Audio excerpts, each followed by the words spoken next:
ছেলে আমার বড় হবে। মাকে বলতো সে কথা, হবে মানুষের মতো মানুষ এক। লেখা ইতিহাসের পাতায় নিজ হাতে খেতে পারতাম না।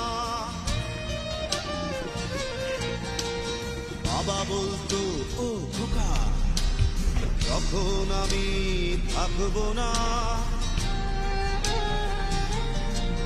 কি করবি রে বোকা, এ তো রক্তের সাথে রক্তের টান, স্বার্থের অনেক ঊর্ধ্বে। হঠাৎ অজানা ঝড়ে তোমায় হারালাম, মাথায় আকাশ ভেঙে পড়লো। বাবা কতদিন